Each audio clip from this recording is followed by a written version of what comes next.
Hi, I'm Jimmy Babin with Creative Cajun Cooking. We're here at Lamar Dixon for the COEA event that's Dancing for a Cause.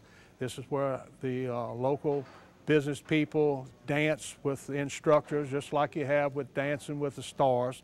The meal for tonight will be the smoked chicken strips, sprinkled with swamp dust, of course, and then we'll have the shrimp etouffee with a little cheese sauce over the top of it as a little topping.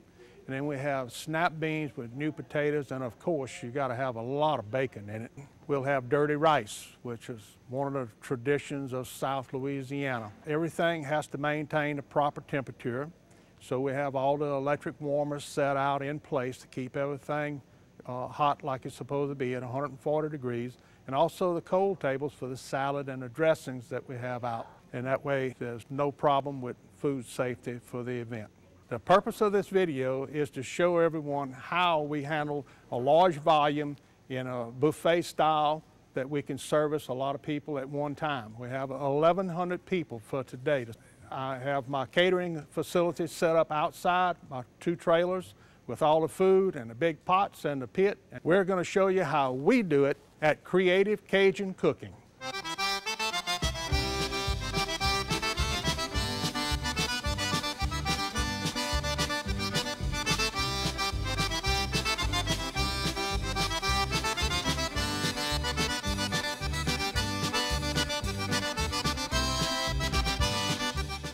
A good point today to bring up is the equipment that we have to service the buffet lines that's away from our catering trailer. And here is an electric panel that takes care of all the electrical requirements that we may need for doing a job. And a lot of facilities do not have the electrical power to pull this type of service to run all the warmers. So I have a 12 kW generator on one truck and a 12 kW generator on the other truck. And even if they have no power on the site, I'm still able to perform the duties of servicing a volume of people. Here in South Louisiana, we have hurricanes, which ends up with a lot of devastation in our area. It eliminates a lot of electric power in areas that we still have people working. In order to feed those people, it is imperative to have electric power to maintain food safety, whether it's refrigeration or the warmers in order to service the people. And to give you an example on other areas, I was located for 5 weeks in Chalmette for Entergy in the middle of, used to be a town, but then it was devastation all around. So we had to run generators in order to maintain all the temperature and the refrigeration and the warmers to keep the food warm as the people were coming through the line to eat. At that point, we were feeding 3 meals a day, 150 people each meal. That was very small operation. I have been in places like Temple Inland and Bogalusa where we was doing 2 meals a day at 600 people per meal.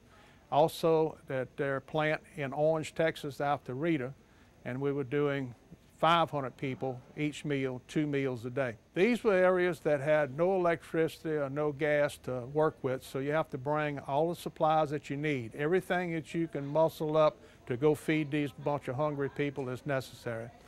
Today we have dinner for 1,100 people. The dinner bell rings at 5:30, so when people start coming in the door, they can start lining up and getting their plates.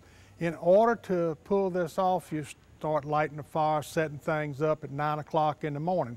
And that way you can have all the food prepared in enough time and panned up and ready to go in the warmers in order to service the people.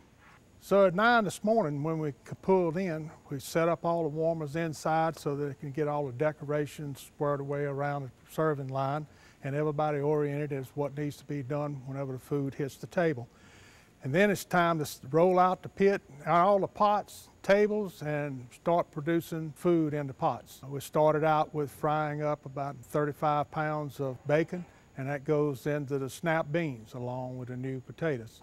And then we have mixed up the etouffee mix in the bowls and have it soaking, ready to go in the pots when it's time. After the onions start tenderizing, getting clear, then it's time to start putting that in the pot. Then we have the dirty rice. All the meat and the onions and stuff has gone into the dirty rice already.